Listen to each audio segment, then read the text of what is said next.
So, looking at still in operation, we're still making stuff, or part of that whole process of making stuff. So, here we're talking about post-delivery activities. So, what happens after you've delivered it? So, what after-sales processes have you got in place? So, are you communicating regularly with your customers? Are you finding out how things are going? Are you making sure they're okay, really, getting their feedback? And generally you cover that by recording any feedback you get. So it's quite important. We had a feedback matrix which we used to record any feedback from customers, positive or negative. And it is important you record positive feedback. It's quite easily forgotten because everyone panics when it goes wrong, but they forget to record when it goes right. And quite often people would reply to you and say thanks for the order, or thanks for doing that so quickly when it was done in a rush. And record that, because that's all signs that you're doing right. It goes back to the opportunities part we were talking about earlier, that you can use the things that go well and try and work out what happened with that thing that went well and try and spread that good practice across everything else. How you deal with warranty, what warranties do you offer, how do you manage them, maintenance requirements. So what that means is if a piece of machinery needs to be maintained once a year, it needs to have the oil changed if you're making making some kind of machine, or it needs to have a calibration or a check, then making sure the customer's aware of that and that you've got that covered for them. So either you told them what to do, or you provided training on what to do, or you offer the service of the maintenance. But that means that the customer can get more life out of the thing that you've sold them. And more importantly now, what about recycling, final disposal? That's becoming a bigger element now of in relation to the environment. How does that happen? Washing machine companies, I think, are required to offer the opportunity for you to return it to them so they can recycle it now. So it's things like that. What information have you got, or simply, what does your product contain and where should it be disposed of? Is it plastic? Is it metal? Has it got any heavy metals in it, or any dodgy stuff that needs special disposal? That kind of thing is required to be in there. So release a product. This is where you decide that it's okay for the product to go to the customer. Okay. So here you need to make sure that you've got whatever quality checks are required to be done to make sure that the piece of stuff you're selling is good. And you may have noticed when you bought stuff, you might see a QC label on it, a little round dot. And what that means is that someone might have a tray of 100 things in front of them, and every time they finish checking one, they put a dot on it so they know which one they've checked. Does it conform to the specification? So what the customer ordered is actually what's in front of me. So that might sound obvious, but some things look the same but are very subtly different. So in some electronic circuits, it might not be obvious at all. There might be two products which look exactly the same, but they've got two different value resistors on them. So quite often that would be labelled with one might be V1.2, one might be V1.3. It's sort of version control, same as software control, but is what you're selling to the customer what they've asked for? Okay, and it might be as subtle as that. What physical checks are you doing? So you might be checking for those two components. You might say, right, that one should have a 100 ohm resistor on it, that one should have a 200 ohm resistor on it, so that will be a physical check. Or if you're buying a posh new iPhone, is it shiny? Are there any scratches on it? Does it work? Are all the leads and the instructions and the fancy screen protectors in the box that should be there? Okay, and make sure that all planned arrangements are completed. So all of that stuff we planned for before, all of the stuff that was arranged for that product has actually been done. Think about my Saudi Arabian mistake. All the planned arrangements were completed for that because the last bit of plastic sheet, which was about a 2-minute fit, wasn't done. So are they all finished? So non-conforming products are things that don't meet the planned arrangements that we were just speaking about. They're not right. Okay, so an example of that would be you've got 100 things that have been made and they get tested and one of them doesn't work. Okay, So how do you make sure that that one that doesn't work doesn't get to the customer? Sounds easy, but quite often people who aren't organised, who are a bit messy, tend to put things in piles, and sometimes those piles get messed up and then they get counted out and checked out the door. Now, it might not be obvious to a quality inspector that something doesn't work because it looks okay, but they don't know that it might be there might be some software element that's not right, or there might be a component that isn't right. That just looks fine, but it's not correct. So it's important that in-process defects, so these are things that are discovered during the build process, things that, while, you know, think my test example will be one of that, all customers' goods that have been returned are segregated, so they're kept apart, and that sounds easy, but it's incredibly easy to get wrong. It's important that they're either disposed of, or where necessary concessions are obtained. So a concession is where you might, let's just say for example you've got a circuit board and it's got a scratch on it. Now this circuit board's going to go inside a box, no one's ever going to see it. You can phone up the customer and say, look, circuit board's got a scratch on it, it works, nothing's wrong with it, it's just cosmetic, no one's ever going to see it. Is it okay if we ship it to you? And they say yes or no. So you're giving the customer the final say over whether you can ship it to them. Because if you've done that, when it turns up and it's got a scratch on it, they're going to go, yeah, don't like it, but I did agree to it and I know it's not a problem, so that's fair enough. And that's an example of customers and suppliers working together. So looking at the products, the thread plate company, what final checks would be required? What would you be checking if you were looking at a thread plate, and how would you deal with non-conforming products? So let's say, I'm going to give you an example then. I'm going to say that one of the holes in the thread plate is too small. Okay, so how are you going to deal with that? And then complete that on your activity.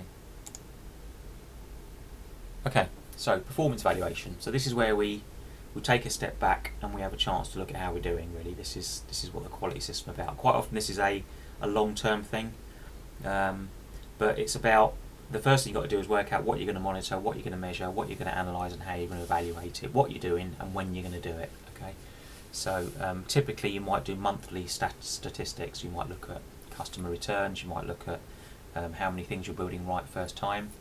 You look at delivery. You look at your external providers as well, so your suppliers, how are they doing?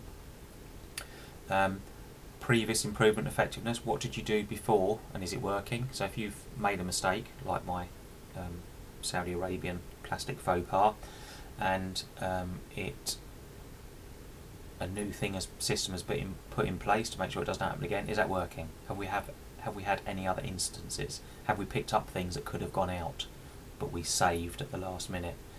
So are they working? Because that means if they're working, then we can implement that across other sectors. How are our internal audits doing? So internal audits are checks that we do to make sure that the whole system is working properly.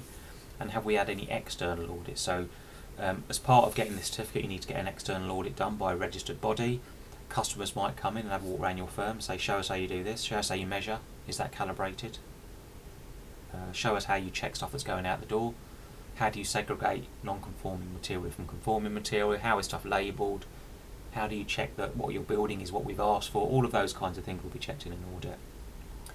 And all of that comes under a management review. So there should be at least annually, I think, a management review where the management look at all of the systems and say, how are we doing? Are we improving? If we're not improving, why we're not improving? What do we need to do to change? Okay. So that whole performance evaluation thing is about stopping and looking and seeing what you're doing and saying, what strategically do we need to change? And this is when you can start looking at your risks and opportunities that you identified at the start and saying, are there any more? Are the ones that we've looked at, are they risks anymore? Are we handling them correctly? Do we need to do anything else? All of those kinds of things have to be done. It's a very, I wouldn't say it's onerous, but it's you've got to be really fastidious, you've got to be really detailed and committed to make this work.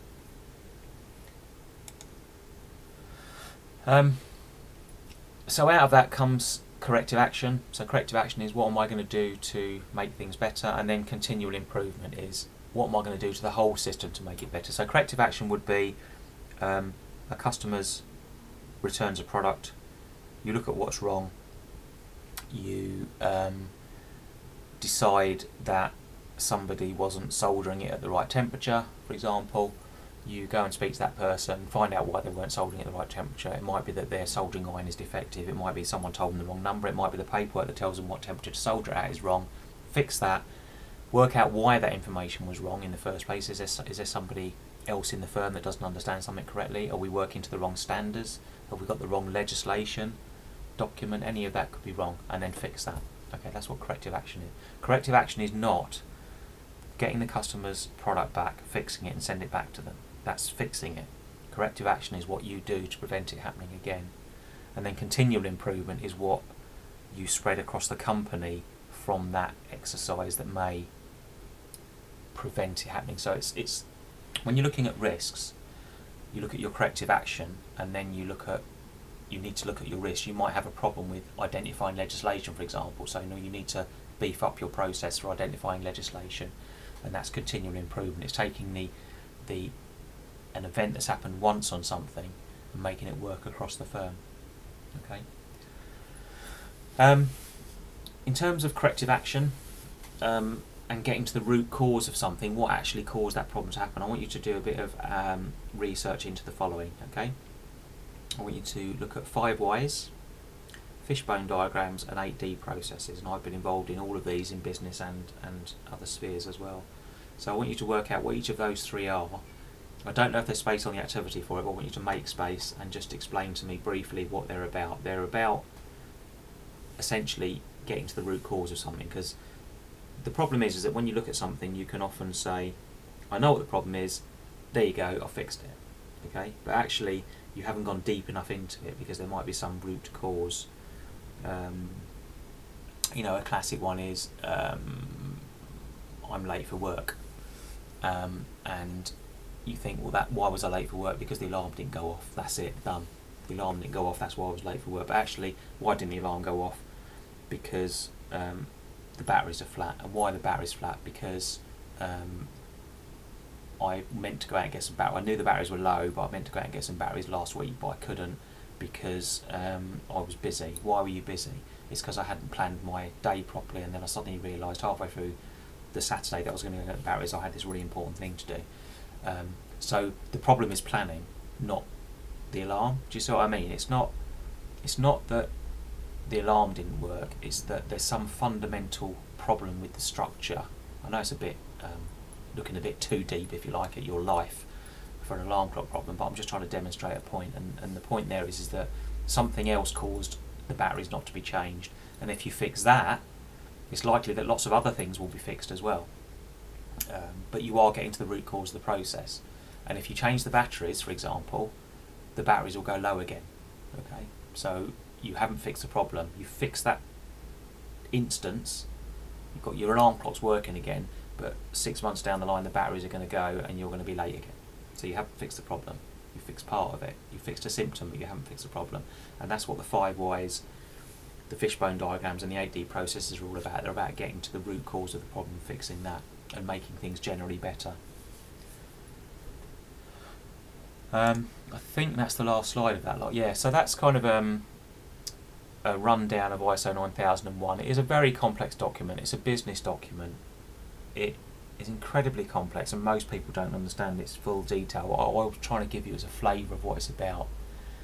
And ultimately it's about identifying the risks of your company, the opportunities of your company, knowing where you are in the world, planning everything to the nth degree, making sure that everything happens properly, measure it, train your staff, have a nice environment, and then continuously check that what you're doing is correct, and fixing it where it isn't, and fixing it properly using fault finding tools like the one I was just discussing. So the last activity on there is I want you to work out how you get ISO 9001 certificated. What is the process? How would you, let's say you've just opened up a company, I want to get ISO 9001, what do I do? Okay, apart from buying the standard and downloading it, what do you have to do to get a certificate in your hand from somebody else who's registered? And I want you to just maybe see if you can work out how much it would cost as well. Okay, so that's it. Any questions, let me know.